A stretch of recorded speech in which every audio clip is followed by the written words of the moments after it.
For that reason, McKee's son, Bronx, has been acting out. Mackenzie, like the rest of us, knows that this is because he's a stressed 4-year-old. But when fans on Twitter labeled Bronx a bad child, Mackenzie put them in their place. Mackenzie noted early in this week's episode that Bronx was struggling with behavior issues. Things had escalated while Josh was gone in Oklahoma. Josh's absence was just one of many difficult changes that were taking their toll on her 4-year-old. Like so many moms, Mackenzie found herself bringing her kids along to a meeting at her boss's house. Unfortunately, that meeting was interrupted when Bronx was having diarrhea in that boss's garage. Off-screen, Mackenzie could be heard commenting, "This is awful." "Okay, well, my son just took a crap in your garage," Mackenzie stated bluntly. She expressed, "I can't believe he just did that. What the heck? He's been potty trained for 2 years," Mackenzie noted. "I've never experienced this. They really miss their dad, and Bronx is having some behavior issues," Mackenzie explained. "He bit his teacher and drew blood, and I can't get a hold of Josh to talk to him about it," she said. "He went to work. He went on a hunting trip," Mackenzie described. She lamented that her sweet Bronx was facing such challenges. Mackenzie then expressed, "It's times like this where I wish Josh was here. Major and minor challenges are sometimes easier to tackle when you're not parenting alone." Later in the episode, Mackenzie was finally able to speak with Josh during a call. "It's just been really rough with Bronx. He's got to have help," she said. Josh was reluctant, suggesting that Bronx is just a kid and will grow out of it as he gets older. Mackenzie went on to declare that, as his mom, she needed to follow her instincts for Bronx's sake. That meant speaking to a therapist about her 4-year-old's current struggles.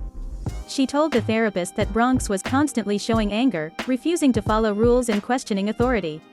Mackenzie confessed, "And I did not realize that was quite an issue until I put him in school. And they have called me every day saying he's biting the teacher," she lamented. "He drew blood to a kid," Mackenzie said, "and it's so bad that these kids are going home with bite marks on them." Mackenzie also appropriately listed the stressors in Bronx's life.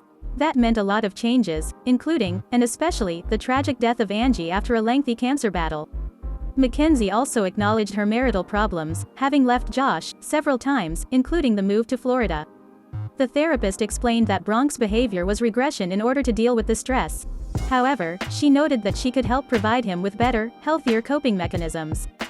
That makes perfect sense, especially to those of us who understand child development or have provided childcare. For that matter, those of us who were ourselves children may remember, "Oh yeah, I had a hard time coping with something or another." It's a normal part of being a person, but especially of being a child. Unfortunately, in the age of reality television and social media, some less understanding folks voiced their own opinions. Mackenzie took to Twitter to clap back at the grown adults who were shaming her child. "I don't think I have the heart to tell a woman that her son who is dealing with grief makes me want to never have children," she wrote. "Y'all cold-hearted," Mackenzie scolded.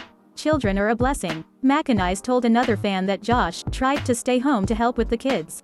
"I needed him to go on that trip," she explained. "Space was a must," Mackenzie emphasized. "And my best friends came down," Mackenzie reasoned. She continued, "So having him around wouldn't have been fun.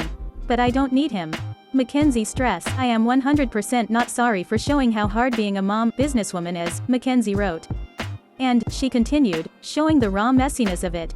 "Some people still think that being a parent is easy or glamorous. It is neither. He's a 4-year-old who lost his nanny and dealing with that has got to be hard," Mackenzie told another fan. "I truly did my best friend to show him grace," she emphasized. Mackenzie then praised, "And I can honestly say his teachers have been awesome. His therapist has helped me understand his pain," Mackenzie detailed. "He missed his dad," she added. And, Mackenzie revealed, "He's doing so much better."